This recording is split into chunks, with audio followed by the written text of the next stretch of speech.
Olá, sejam bem-vindos ao Café com o Investidor. De family office a um player no mundo do venture capital.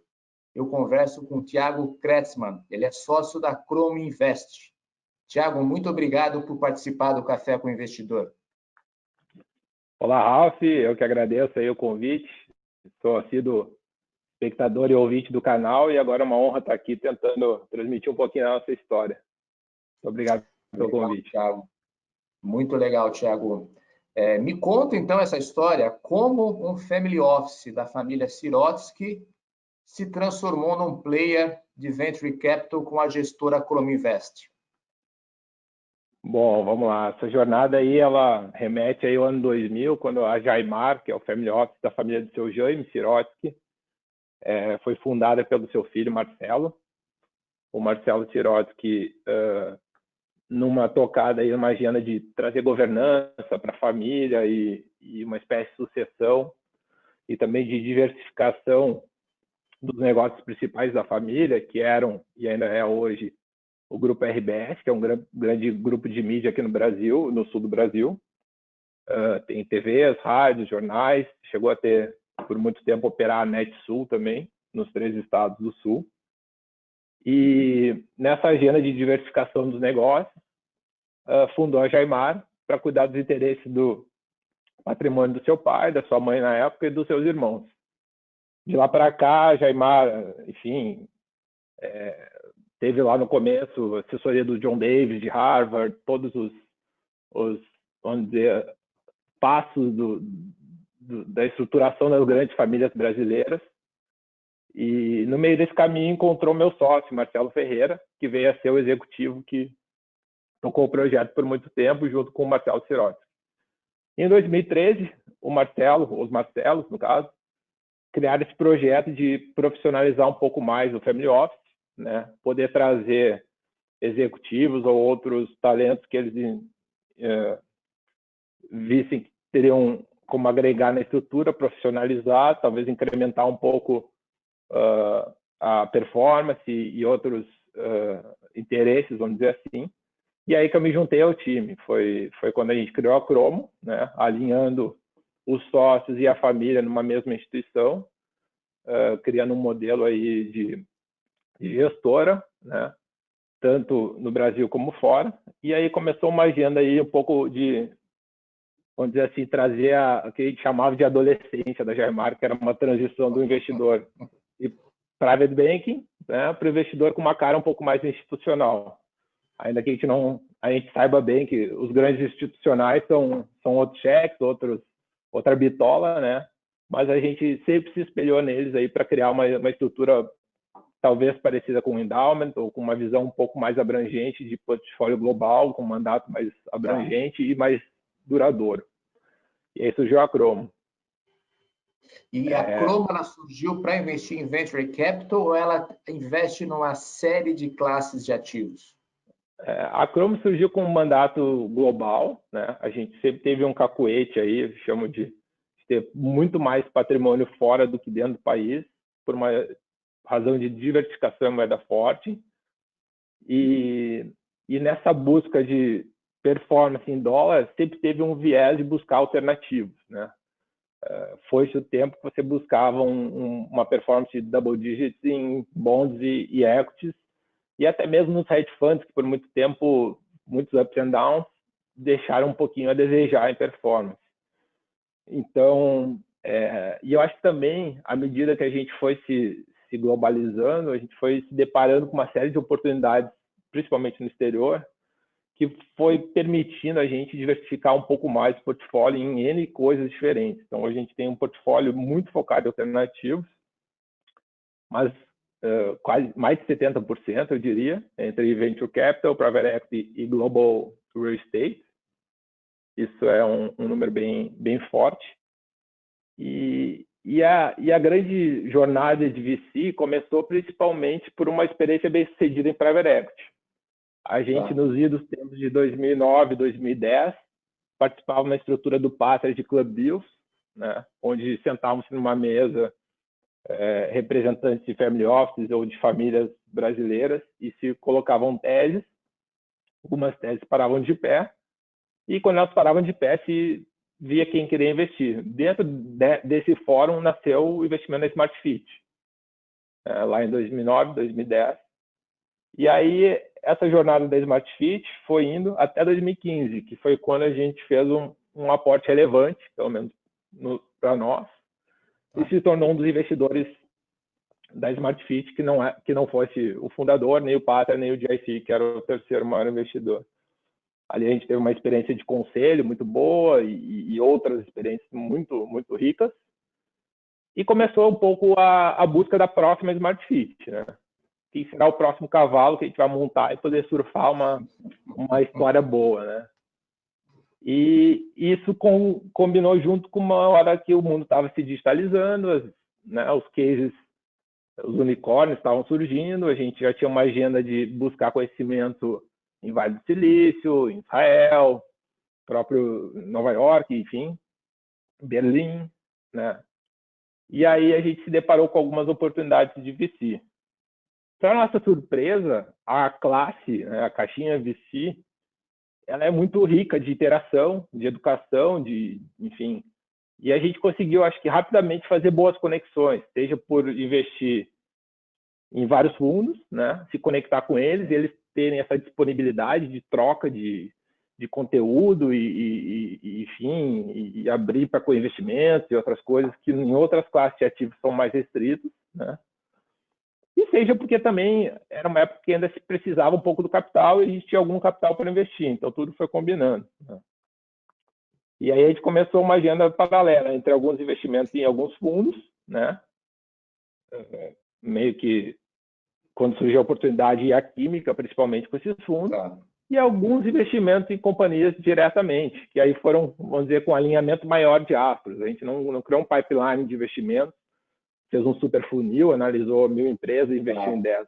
Foram coisas que foram acontecendo, porque também na cadeia alimentar dos investidores brasileiros, a família tem um posicionamento em que chega muita coisa, né?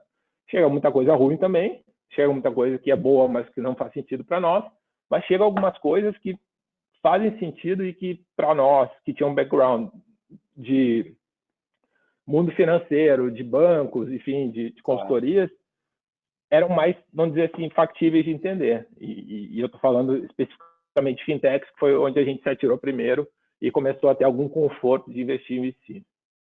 Então, foi um pouco essa agenda de transformação, vamos dizer, do portfólio. O portfólio ainda é global, a gente ainda cuida de todas as classes, mas a gente sempre teve esse cacoete de alternativos, que hoje a gente não fez, né, dono da verdade, nem fez mais certo, nem mais errado, a gente só tinha um pouco mais essa visão de que o Brasil era um lugar que tinha risco, precisava se diversificar em moeda forte, e em moeda forte precisava buscar algumas coisas que não fosse o bonds and equities, porque não ia sair do lugar ali.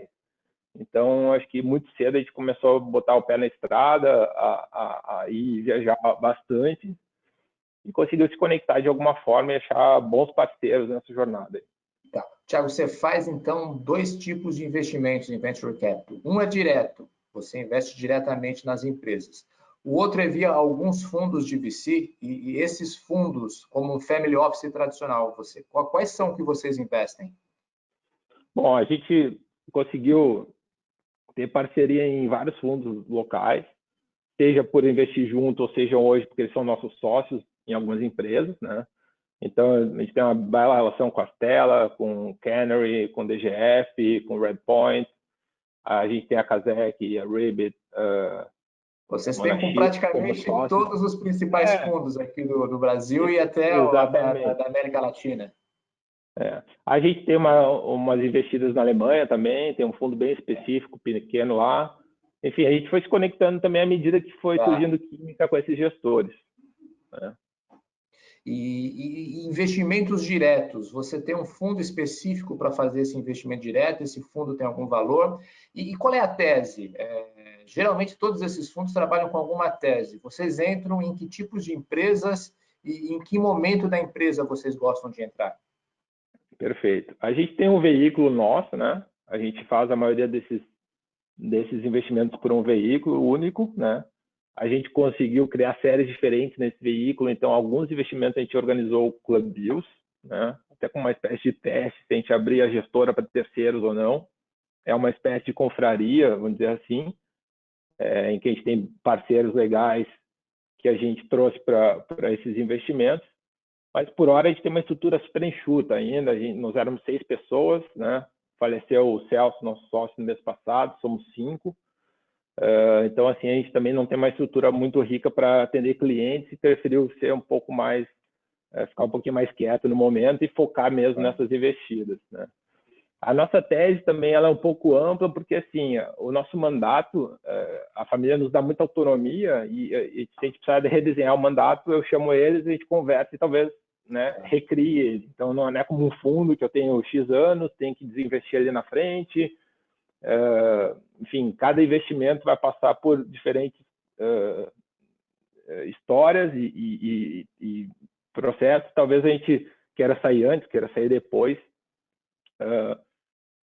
São bem peculiares. A nossa tese, assim, primeiro foi entender um pouquinho o mundo de fintech, que era mais factível para nós, né? Depois a gente se aventurou em alguns marketplaces e, por fim, e aí com mais via parceiros, a gente investe em várias empresas de SaaS, né?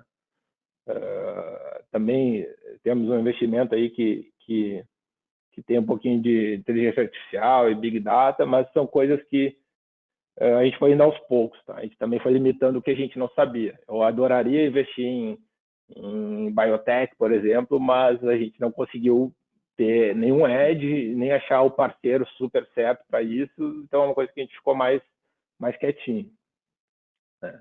O momento de investir, a gente também descobriu ao longo do tempo que existe um sweet spot para famílias que é talvez um pouco antes da chegada dos fundos, né?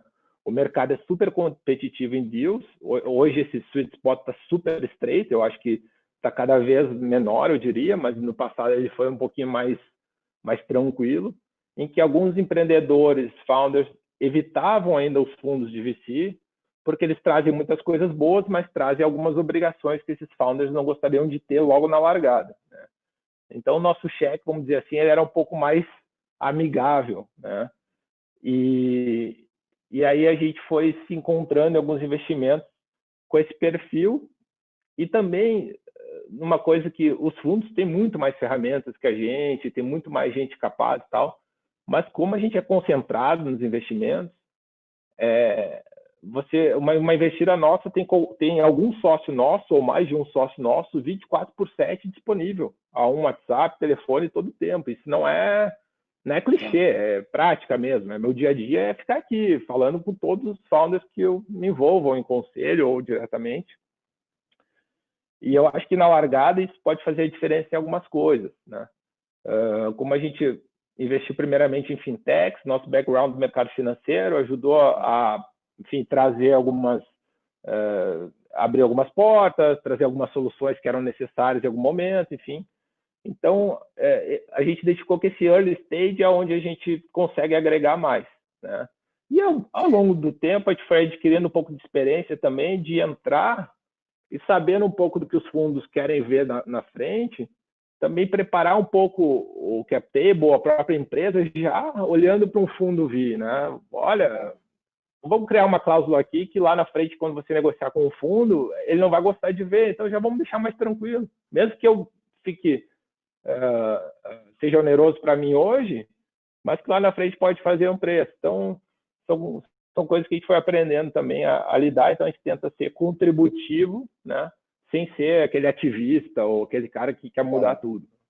O Thiago, você falou early stage, mas para ficar mais ou menos claro, é entre seed e série A, como que você define?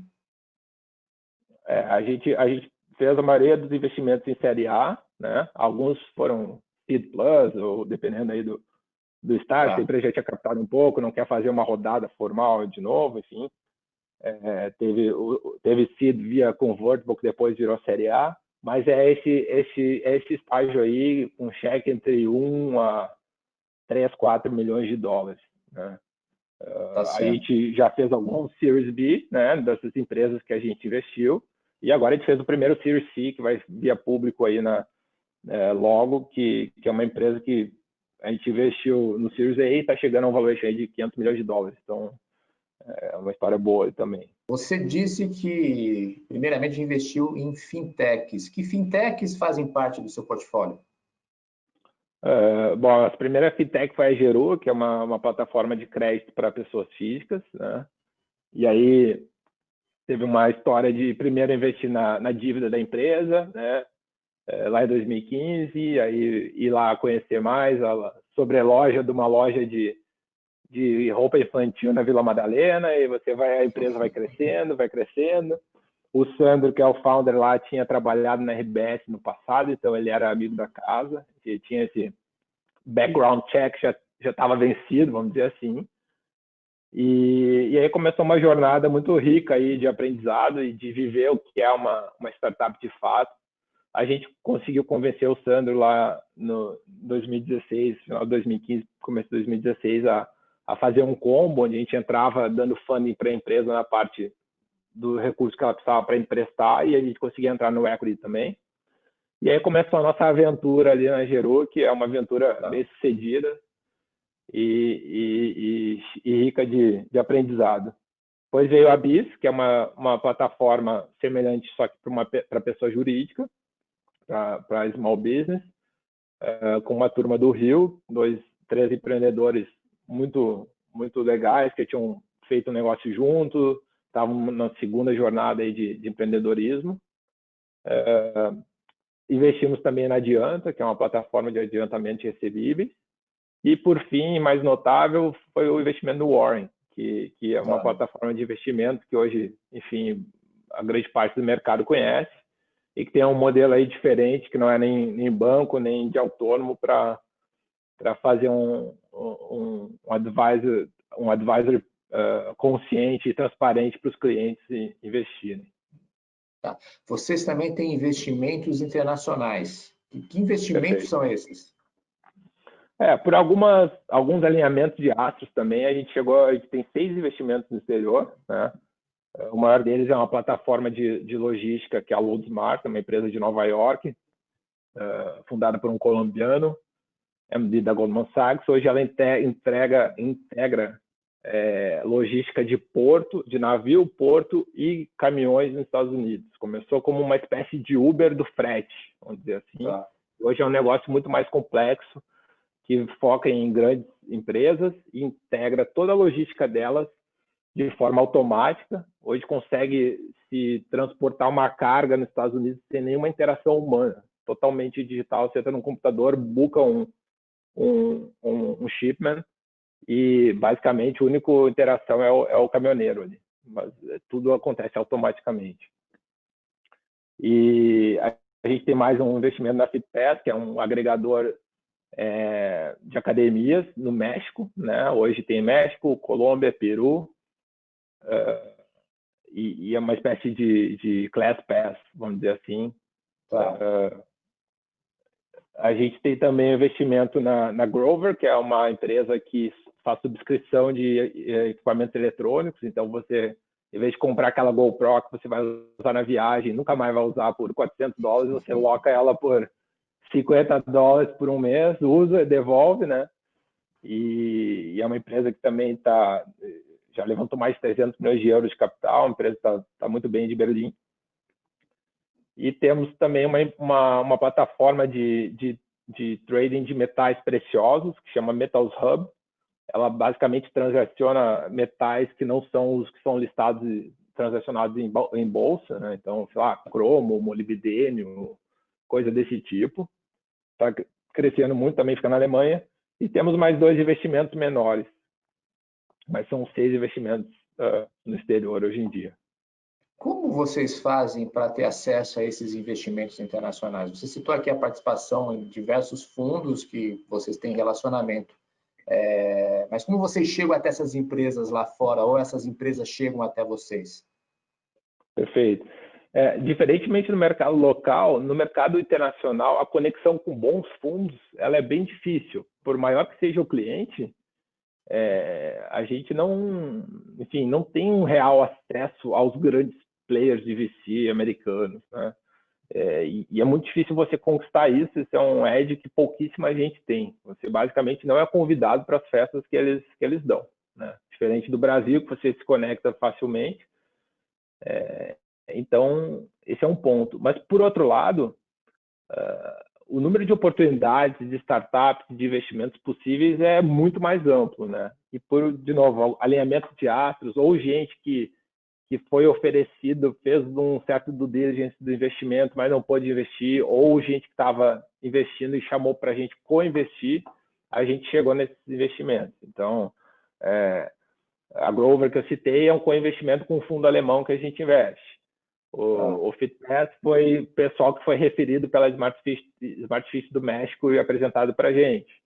A LoadSmart foi gente que trabalhou com os founders, conhecia a empresa e nos apresentou, e a gente fez um due diligence assim, debruçado de 2 semanas na empresa, em loco, se apaixonou pelo negócio.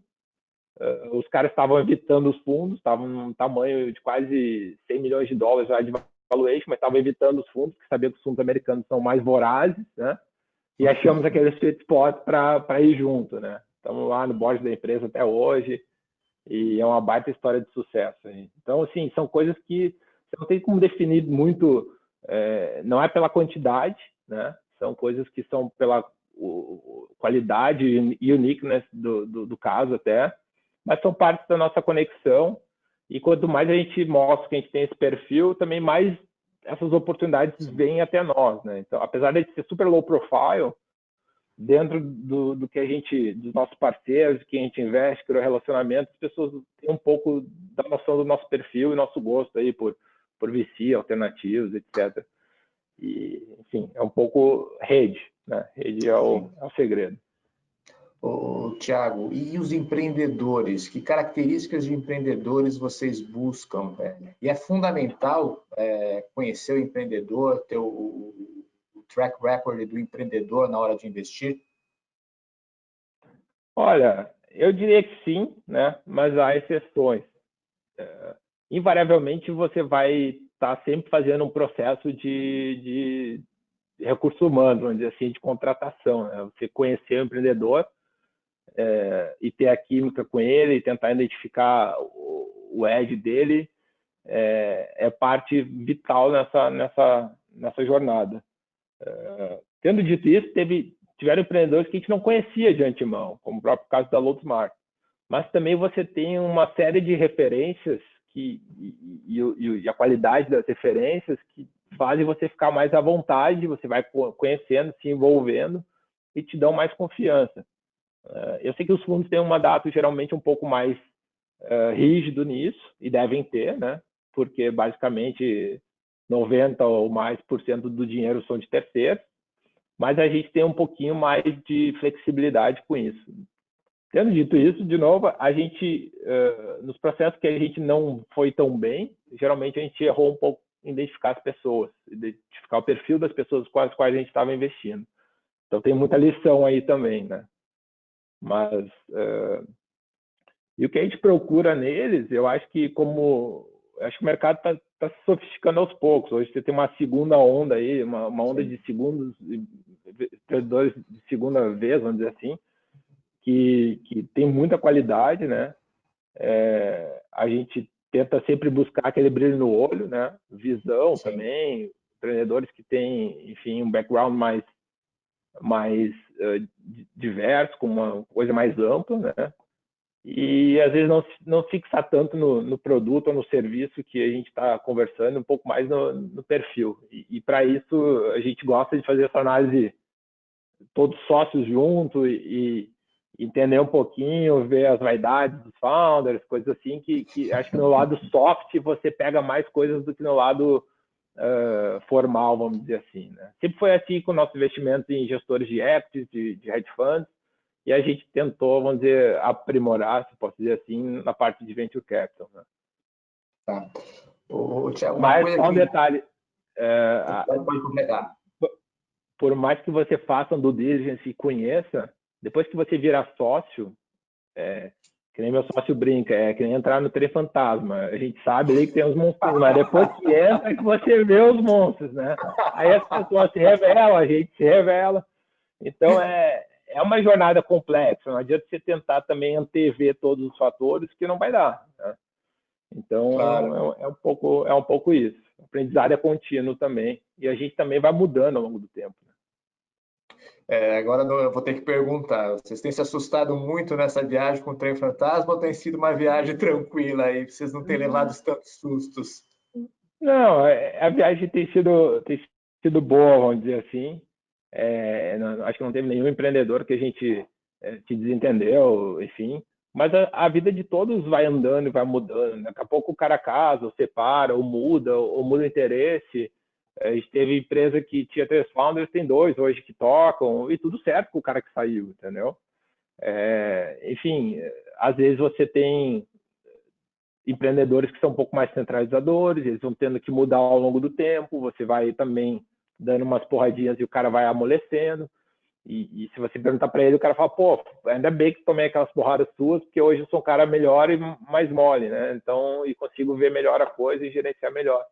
Então, tudo é um aprendizado, assim, e acho que, graças a Deus, a gente tem várias histórias boas e nenhuma história, assim, de ruptura ou de que não deu certo e um super erro de avaliação, assim, nada. Tá. Qual o tamanho do portfólio atualmente? De empresas? De empresas investidas diretamente? 11. 11 11 Venture empresas. Capital. A gente tem mais 3 investimentos private equity hoje, né? Que é a Smart Fit. A gente tem uma participação que a gente entrou agora na Lagoapa de empanadas e junto com o pessoal da Concept. Tá. E a gente tem também a Maiojama, que é a incorporadora da família, que a gente adquiriu a outra metade que a gente não tinha e trata agora como um projeto de private equity aqui dentro, tocado diretamente pelo Marcelo, junto com os executivos da Maiojama. E você trabalha com alguma meta de investimento? Você tem prazo para sair desses investimentos? Que apesar de você estar no mundo do venture capital, parece que você tem algumas características diferentes pelo fato do veículo que você está administrando ser o veículo da família. Exatamente. Eu acho que a gente, assim, parte dos investimentos eles estão criando o nosso conhecimento na classe. Então, assim, a gente sempre discutiu ter muita métrica de múltiplo ou de tiro e tal, e daqui a pouco isso não significa muita coisa, até porque são tempos diferentes, empresas diferentes, cheques diferentes. O que a gente tem é uma orientação aí para tentar entender de um jeito mais subjetivo até onde a gente é bem visto, bem quisto, no cap table das empresas, e até onde também a gente despende energia e é recompensado por isso, né? Se eu tiver uma empresa que eu vou ter lá menos de 1% dela no futuro e ela ainda demanda tempo meu, é complicado, porque talvez eu poderia estar reciclando esse dinheiro em outro lugar. Ao mesmo tempo, a gente também não quer insistir, eventualmente, em algum investimento que só tome tempo e não tenha potencial. Então, assim, vamos dizer assim, de uma forma meio clichê, mas a gente reavalia, vai toda semana o que a gente está fazendo aqui até onde a gente deve ir, né? E nem todos esses investimentos também lhe proporcionam você sair ali na frente. São histórias que não são lineares, né? Então, talvez você vá ter que ter disciplina. A gente também tem um período aí que a gente começou a investir em 2015 nessas startups, 2016 de verdade, então a gente nem completou um ciclo ainda. Agora que a gente pode pensar em algumas saídas, né? Começar a ter uma saída, outra saída no que vem, talvez. Então, assim, criar muita métrica em cima de nada é um pouco complicado. Agora, a experiência de Smart Fit deixou a gente um pouco mal acostumado, porque o múltiplo foi alto até agora, a gente realizou parte do investimento que a gente tinha, a gente ainda tem 40%, 50% do que a gente tinha investido. É uma história de super sucesso, então a gente também baliza um pouco e tenta achar o que é uma remuneração adequada para o tempo de lock-up que você tem nesses investimentos, para a energia que despende. Mas formalmente e objetivamente respondendo, não tem um número assim, não. Para colocar. Agora, o que me chama a atenção, Thiago, é o fato de que os family offices, tradicionalmente, têm uma postura mais conservadora. Só agora, com juros baixos, você vê family offices correndo um pouco de mais risco e, além de investir em bolsa, fazendo investimentos nessa classe de ativo que é private equity e venture capital. Não que não fizessem, sempre fizeram, mas estão alocando parte dos seus recursos uma parte maior dos seus recursos. E pelo que você está contando, a família Sirotsky já faz isso há muito tempo. O que você atribui esse apetite de correr um pouco mais de risco do que os family offices tradicionais? Eu acho que, assim, existe dois pontos aí. O primeiro é que a gente sempre viu o Brasil como um ambiente de risco, né? Então, quando a gente fugiu para o exterior, trouxe um portfólio mais para moeda forte, a gente achava, e aí de novo não tem ser mais certo que outros, mas a gente achava que o Brasil era um ambiente de risco ao longo desses últimos 6, 7 anos, pelo menos que eu vivi aqui, foi uma montanha-russa, né? Então, assim, de certa forma, às vezes, vocês estão investindo num fundo imobiliário na Alemanha. É, no nossa ótica, muito mais conservador do que um prédio da Faria Lima. Porque o brasileiro tem o home bias, que acha que vê o tijolo aí e acha que está super, né, conservador. Então, assim, parte do risco atribuído ao portfólio talvez nem seja risco de verdade. Tá? E outra parte é um pouco também de buscar essa coisa de investimento de longuíssimo prazo, ou de longo prazo de verdade. Então, a gente foi buscando retorno de double digits em dólar, sabendo que não ia ser na renda fixa ou no bond do Itaú em dólar que a gente ia achar isso aí. Isso trouxe várias coisas, assim, por exemplo, a gente também não inventou as teses, tá? A gente pegou muita carona em muita coisa que a gente viu. Um dia lá o Stuberger falou em real estate na Alemanha, em 2010 ou 11, ou algo naquela época, e a gente começou aí, primeiro meu sócio, depois quando eu me juntei aqui, a gente começou a enfiar imobiliário em Munique, né? Aí você vai numa, duas, três, come chucrute, toma cerveja de trigo, acha um family office, acha um projeto, depois de anos você olha o portfólio, a gente tem warehouse da Amazon em Hamburgo, a gente tem quinta safra de um fundo que dá 20% ao ano em euro, que começou com retrofit de prédios, hoje faz incorporação, outras coisas. Você tem uma diversificação em várias coisas. Então, esse é um ponto.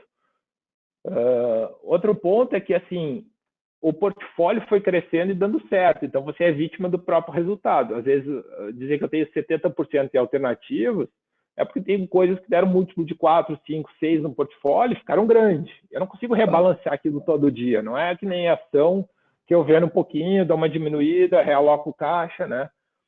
Então, e ao longo dessas balançadas de mercado, também se mostraram resilientes, né?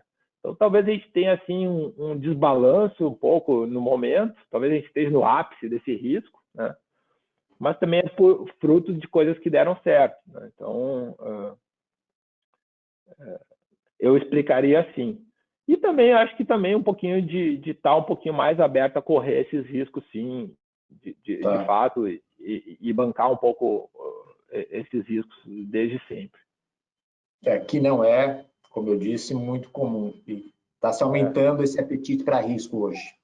Sim, sim. A gente nunca foi muito viciado em CDI aqui, não, né? Então, isso dá uma longa conversa, né? Achar que 14, 15% ao ano de CDI é moleza. Isso. Mas teve muita gente viciada em CDI aqui no Brasil. Não tão errados, né? Mas assim, não era um pouco o nosso perfil. Tiago, vamos falar um pouquinho da sua trajetória. E você estava me contando, você prometeu que ia falar para mim essa história aqui no Café com o Investidor, que você tem uma passagem pela XP e que isso acabou sendo contado um pouco, essa história, no livro do Guilherme Benchimol sobre a XP. Você pode contar essa história? Posso. Enfim, eu comecei a trabalhar com 17 anos na escola de inglês que minha mãe tinha. E lá com 19 ou 20, eu fui ser estagiário da RBS. E foi meu primeiro grande vínculo aqui com a família. Eles brincam até que foi o trainee mais longo da RBS, que eu trabalhei na empresa, dei a volta ao mundo e voltei para trabalhar aqui. E a RBS foi uma baita escola, foi um lugar que aprendi muita coisa. Trabalhar numa área de operações financeiras que passavam todos os temas de mercado, relações com investidores, câmbio, tudo. Era uma escola rica ali. Mas um belo dia eu achei que minha curva de aprendizado ali estava fletando, né? E eu porque queria trabalhar no mercado financeiro. Junto a isso, tinha do lado da casa dos meus pais um pessoal que chegava ali, enquanto eu esperava a minha carona para ir para a RBS, e eu via eles entrarem, sair todo dia ali, bem arrumados, e aquela coisa, sabia que tinha uma corretora de valores ali. E aí esses caras, que na época trabalhavam na Diferencial, corretora Diferencial, eram o Marcelo Maisonave, o Guilherme Benchimol, a Ana, a mulher do Guilherme, enfim, que estavam ali começando o que veio a ser a XP. Um belo dia, nem sei como, mas eu consegui uma entrevista com eles e eu me juntei a eles sendo o famoso estagiário da XP aí, que o Guilherme conta no livro, internamente, que foi o cara que trabalhou alguns meses com eles e eles não conseguiram segurar porque acabou indo trabalhar no JP Morgan alguns meses depois. Tá. Então, eu orgulho desse momento aí da minha vida, até o nome XP surgiu na época ali, e até algumas outras coisas que a gente inventou lá ficaram de legado. Mas ali também eu criei um vínculo com o Marcelo Maisonave, que hoje é nosso sócio no Warren, Isso, e eu ia meu amigo falar que pessoal. vocês investem na Warren. Isso. E até alguns anos depois, o meu irmão foi trabalhar na XP, virou sócio da XP, criou os cursos da XP, saiu também. Então, assim, muitas vezes as pessoas falam, pô, você podia ser bilionário agora e tal, mas eu acho que é uma história que está super bem resolvida, assim, porque eu acho que eu sairia em outros momentos da empresa, né? E não teria, talvez, tido a trajetória que eu tenho e que eu sou feliz com ela. Então, admiro muito a história da XP, vi quase de dentro ali. Meu irmão ficou até 2010 ou 2011 na empresa. Enfim, é uma história admirável. Nasceu no Fabrício Pilar, a rua que meus pais moram aqui, num escritóriozinho lá da casa dos meus pais. E hoje, enfim, fez um IPO em Nasdaq. Então, é uma baita história, todo mundo conhece. Agora, você não era conhecido como Kretzmann lá, né? Chamavam por uma outra parte do seu sobrenome. Que o sobrenome do meio é Valal, né? Que o meu irmão malandramente usava lá porque ele era mais conhecido aqui em Porto Alegre. Então eu fiquei sendo o irmão do Valal, que foi o cara que criou a educação lá dentro da XP. E você, depois da XP, você falou foi para o JP Morgan, ou seja, você fez uma trajetória no mercado financeiro. Então, isso era em 2002, eu fiquei esses meses na XP, 4, 5 meses. E aí eu fui trabalhar no Private Bank no JP Morgan aqui em Porto Alegre, né? Na época, a empresa tinha 150 mil funcionários e eu trabalhava no menor escritório do mundo do JP Morgan, que era eu e um banker, o Felipe, que também me ensinou muita coisa. Mas eu acho que pelo escritório ser pequeno e por ter menos recursos, criou uma espécie de exposição minha à empresa, porque as coisas não caíam aqui. E de alguma forma, por mal ou por bem, 2 anos depois me convidaram para ir para Nova York. E eu fui trabalhar no mesmo time brasileiro, Private Banking do JP Morgan em Nova York. Foi uma jornada muito legal, duraram quase 3 anos, mas que era basicamente uma máquina de moer gente, né, também. O ambiente de investment banking em Nova York não é mole. E em algum momento eu quis voltar ao Brasil, né? Na época de 2006 também você tinha um movimento de executivos voltando. Eu não era nenhum grande executivo, mas eu via que não era mais feio você sair de Nova York e voltar para São Paulo, não era um absurdo. E nessa tocada eu voltei e fui trabalhar no Citibank São Paulo, no Private Bank do Citi, em 2006. Lá fiquei até o Citi quebrar, né? Foi lá na crise de 2008, quando foi salvo pelo governo, e teve um grande PDV lá, que você não sabia se você se atirava no PDV ou esperava e alguém ia agarrar você, né? Tive uma pequena experiência no Multifamily Office chamado TAG e logo me juntei ao BTG, aí voltando a Porto Alegre 7 anos depois, né? E no E como que você BTG, voltou para a RBS?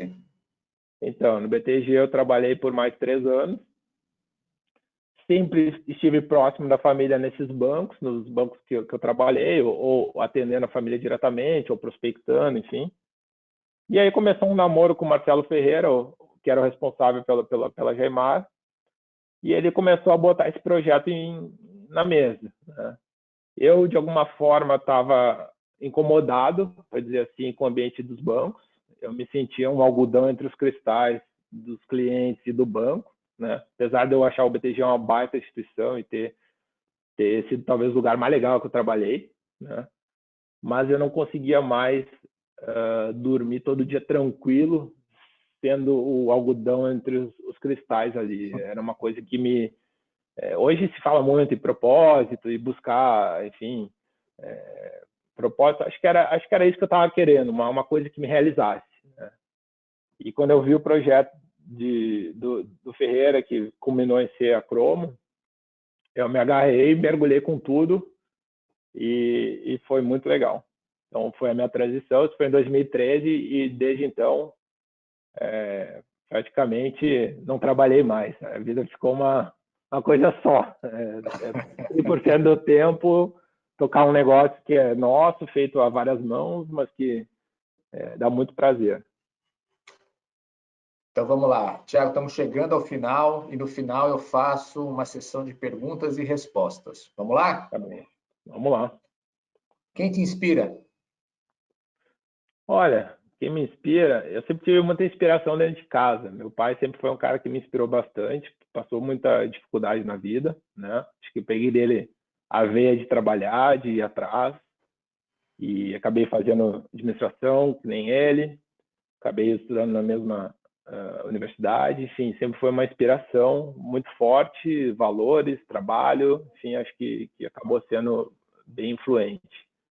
E hoje, assim, conviver com o seu Jaime aqui, uma pessoa de 86 anos que participa, trabalha, enfim, atenta a tudo, sabe todos os investimentos aqui, contribui, dá pitaco.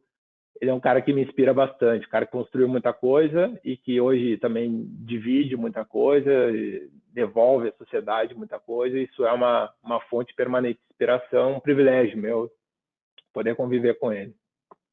Qual é o nome do seu pai? O meu pai é Cláudio Kretzmann. Tá legal. Um empreendedor que você admira? Bom, não quero puxar o saco de ninguém aqui, porque tem várias investidas e a gente admira bastante todos esses founders aí. Mas teve um cara aí que eu tive o privilégio de dividir os últimos 5 anos, até o final do ano passado eu estava no conselho da empresa e vi de perto, atuando, acho que é um cara fantástico, que é o Edgar Corona da Smart Fit. É um cara totalmente diferenciado, um baita gestor, um cara que tem uma capacidade de execução sensacional e eu acho que ele vai marcar aí essa geração, não vou nem dizer nova, né, porque ele não é tão novo assim, mas essa geração de empreendedores aí da última década aí, quando enfim, se a empresa abrir capital, enfim, vai ficar uma coisa bem emblemática a jornada dele. Eu acho que é um cara sensacional. Um erro? Olha, errar eu erro todo dia aqui, dá para fazer uma lista grande. É importante não ficar repetindo os erros, né? Tentar mudar eles, pelo menos. Acho que um erro, assim, quando eu olho para trás, que eu sinto que eu cometi, acho que também ele enfim, não é drástico, mas é uma coisa que eu gostaria de ter feito diferente, é que em algum momento eu achava que ia fazer um MBA fora, né? E que seria um caminho natural, e pelo caminho que a minha carreira foi tomando e pelos momentos, eu desisti disso, desisti meio que facilmente, vamos dizer assim, acho que eu me deixei na zona de conforto de não perseguir, né? E o fato de nem ter tentado é um pouco, eu acho que foi um erro, é uma coisa que eu repararia se eu pudesse, né? Hoje tem outras formas aí de educação executiva, enfim, mas eu gostaria de ter na minha caixinha de ferramentas um bom MBA nela e não perseguir isso. Talvez tivesse a oportunidade de fazer e não fiz. Então, acho que foi um erro. Assim. Um acerto?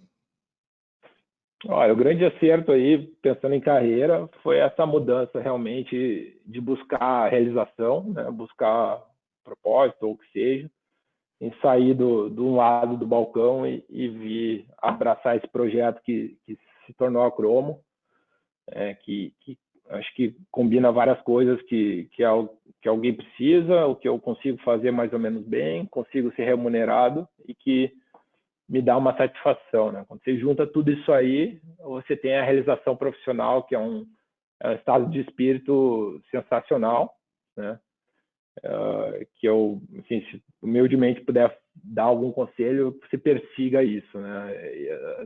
Acho que as novas gerações têm alguma dificuldade achando que isso vai vir no dia seguinte que começa a trabalhar, negócio que é hiper subjetivo, às vezes vem até por acaso, mas não esqueçam disso, né? Não, se sentir prostituído trabalhando é muito ruim. Então, e quando você encontra esse lugar que é a realização, é um negócio fantástico, isso muda a vida totalmente, afeta suas relações pessoais, seu jeito de ser, sua felicidade, enfim.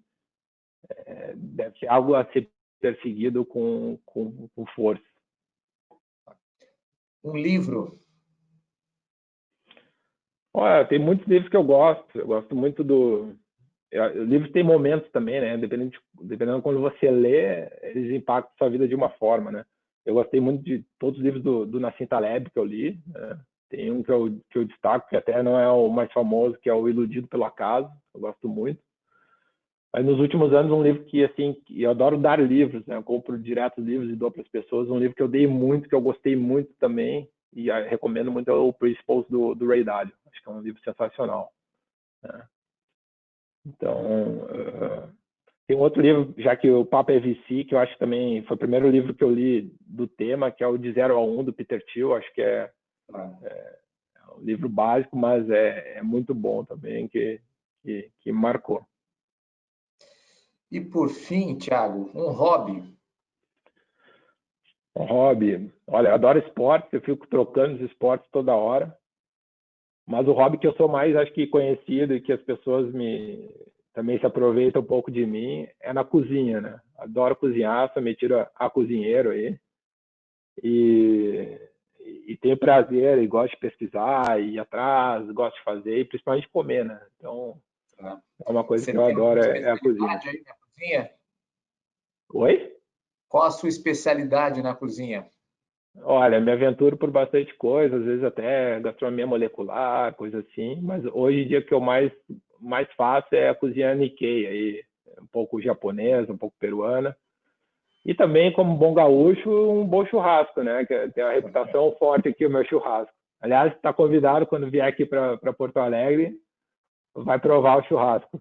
Vou cobrar. A próxima vez que estiver aí, Ver. vamos fazer um churrasco. Então, você deve ter Então, praticado bastante esse hobby na pandemia. totalmente. Todo dia, quase. Tá certo. Então, Thiago, muito obrigado por participar do Café com o Investidor. Foi um prazer. Prazer e uma honra. Este foi o Café com o Investidor. Eu conversei com o Thiago Kretzmann. Ele é sócio da Chrome Invest. Você pode assistir este programa nas páginas do Neofeed, neofeed.com.br, ou na nossa página no YouTube. Esse programa também está disponível no seu tocador preferido de podcast. Obrigado e até o próximo episódio.